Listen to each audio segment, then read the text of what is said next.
doing? Well, this is a new year. The last time I talked to you guys was back in November. So welcome to another episode of the Real Men of Real Estate, hosted by me, your host, Thomas F. Chappell Jr. of the Black Inland Empire Real Estate Investment Club, as well as now the I3 Investment Club.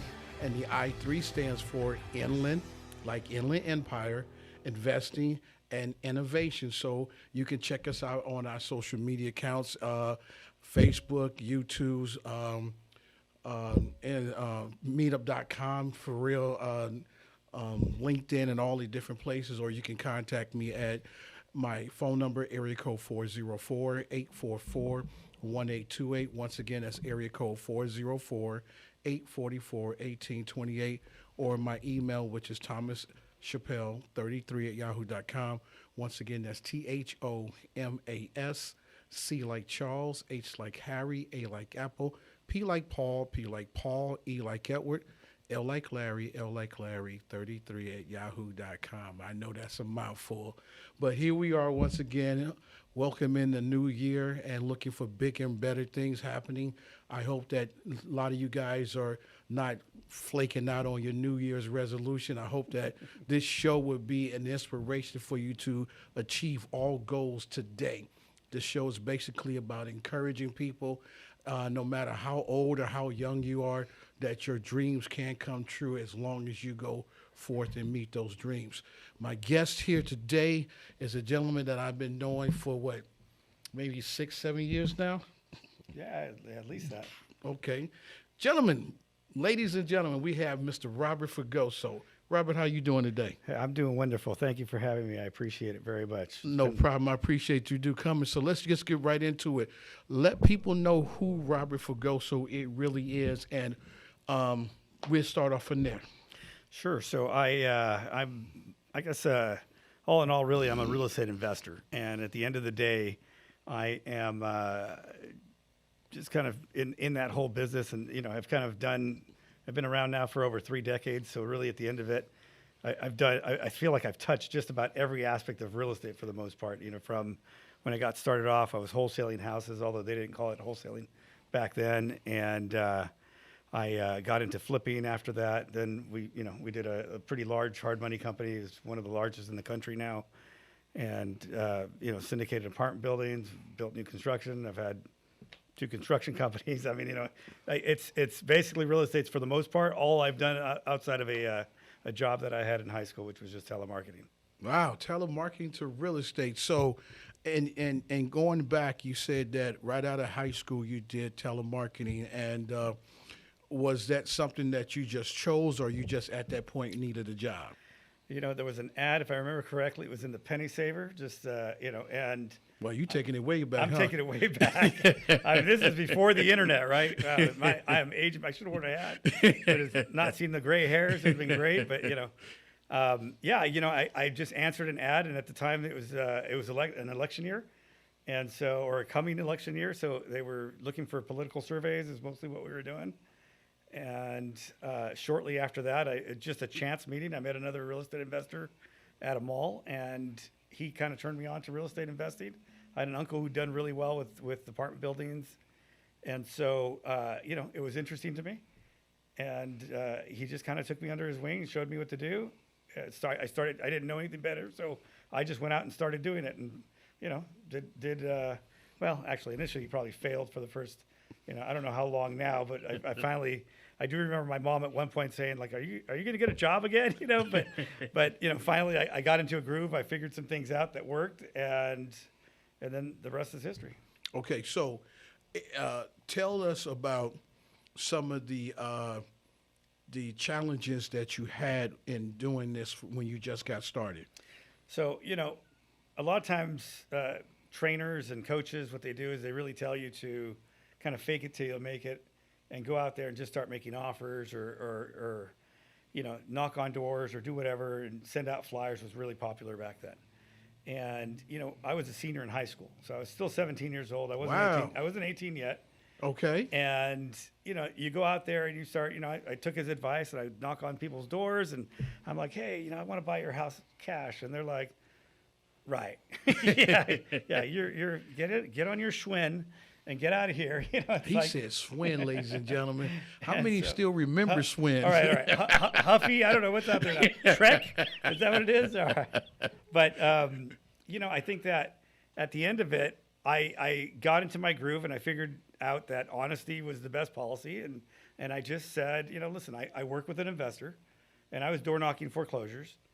And a lot of people deny that they're in foreclosure. And what I did is I pulled out I had to carry the newspaper because it wasn't the internet back then, right? Right. So I'd carry the newspaper and I only knocked on the ones that were filed that day. Okay. And so in many cases, they hadn't even got their notice yet. And I would just tell them, I'm like, well, and I'd pull it out of my paper or my back pocket. I'm like, well, this is you, right? And they'd look at me and they're like, yeah, they filed, huh? And I'm like, yeah, listen, I'm not really here to sell you anything. I'm just starting the business myself, but I work with an investor. And what he's going to do is just explain the whole process to you rather than you going and paying an attorney or doing something. I mean, you can still do that, but he'll show you how everything works and you'll get basically free advice initially, and then you can decide a plan. One of the things he's going to present to you is that he'd like to buy your house. And if that's the best option for you, maybe you work with him, maybe you work with someone else, but at least you've got all the information. And that was my entire pitch. And so people were like, all right, well, that makes common sense. I'm going to get free information, and that's it. And I think because I was 17, I was probably harmless looking, and so they would come in or they'd let us into the house, and we'd analyze it.